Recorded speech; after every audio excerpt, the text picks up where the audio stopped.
آیا تا به حال به زمین فکر کردید که ما در چه سیاره عجیب و شگفت‌انگیزی زندگی می‌کنیم؟ چطور این سیاره تونسته شرایط زیست موجودات رو در خودش فراهم بکنه که درون این سیاره بتونه میلیاردها میلیارد موجود زنده از باکتری ها گرفته تا گیاهان، حشرات، حیوانات و ما انسان ها بتونیم به بهترین شکل در این سیاره زندگی بکنیم.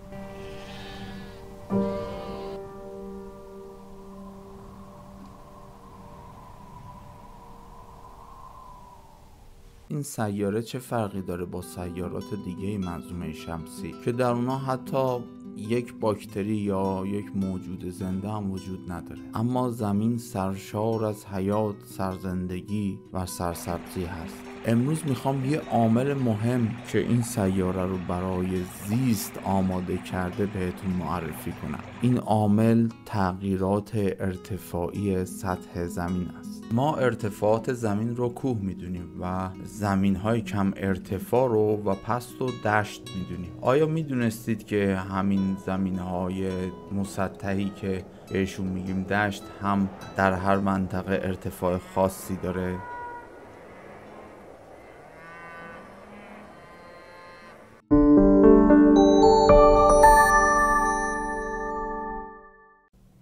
خب این تغییرات ارتفاع سطح زمین چه ربطی به ویژگی‌های خاص زمین داره که باعث حیات در اون میشه؟ برای اینکه بهتر بفهمیم یه سفر کنیم درون خودمون، یعنی درون جسم خودمون. تو جسم ما چه چیزی باعث زنده موندن ما میشه؟ میگیم خب خون و جریان خون. بله، خون و مواد غذایی و اکسیژن رو به تمام سلولای بدنمون میرسونه تا زنده بمونه.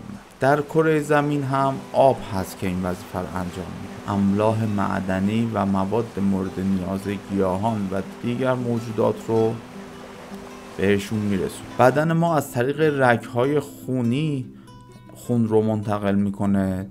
در زمین از طریق رودها آب منتقل میشه.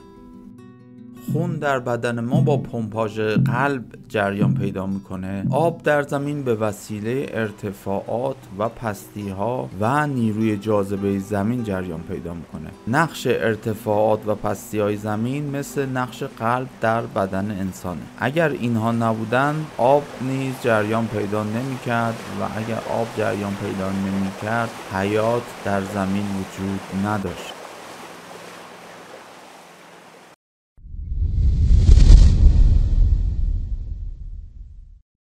امروز میخوام پست‌ترین نقطه زمین رو بهتون معرفی کنم. این نقطه یکی از عجیب‌ترین نقاط دنیا هست. شاید باور کردنش سخت باشه. دریاچه‌ای وجود داره که انسان تو اون غرق نمیشه. یعنی شما شنا هم بلد نباشی، همینجوری هم بپرید توی آب، تو این دریاچه هر کاری کنی غرق نمیشی. حتی دست و پا بزنی غرق بشی بازم غرق نمیشی و روی آب میمونی.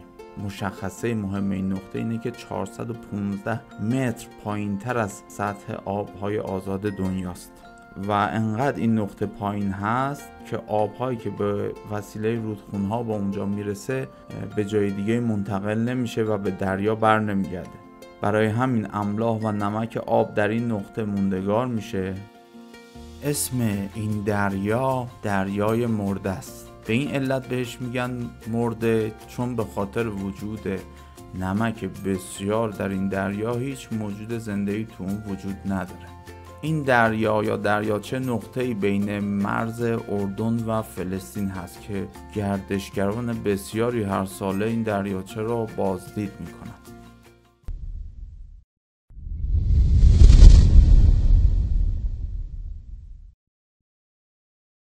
حالا ما چطور فهمیدیم که این منطقه از کره زمین پست‌ترین نقطه خشکی‌های کره زمین هست؟ در قرن 20 به وسیله ماهواره‌هایی که هزاران بار زمین رو اسکن کردن متوجه شدیم که این نقطه پست‌ترین نقطه زمینه و هیچ کجای خشکی‌های کره زمین همچین منطقه‌ای وجود نداره.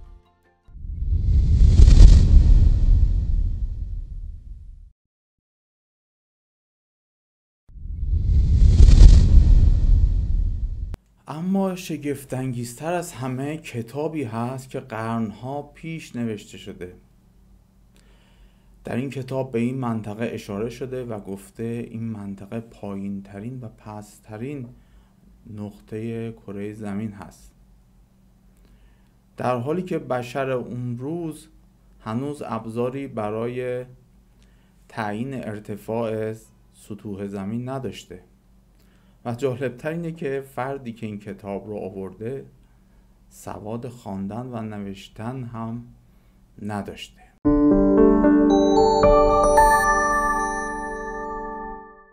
بله، این کتاب قرآنه. این موضوع در سوره روم اومده. آیه 2 سوره روم میگه که رومی ها از ارتش ساسانی شکست خوردن.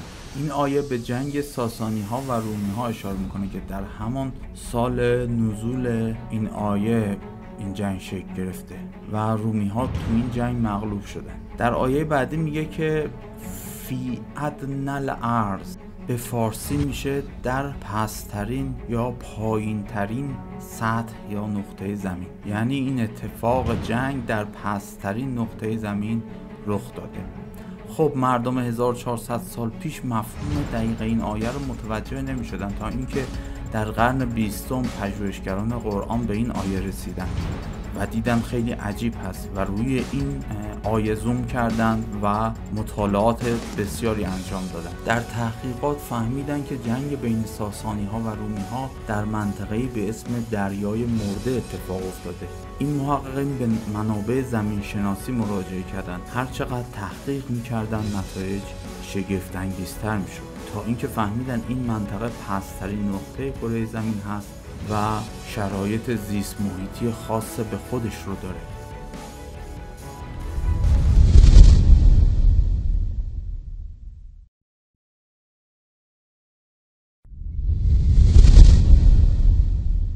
برای محققین غیر مسلمان بسیار شگفت‌انگیز بود که چطور ممکنه فردی که سواد خواندن و نوشتن نداشته در 1400 سال پیش که اصلا وسیله‌ای برای اندازه‌گیری ارتفاع سطوح زمین وجود نداشته بتونه همچین موضوعی رو بفهمه و در کتابی بیاره. آیا واقعا میتونیم جواب منطقی برای این موضوع بیاریم؟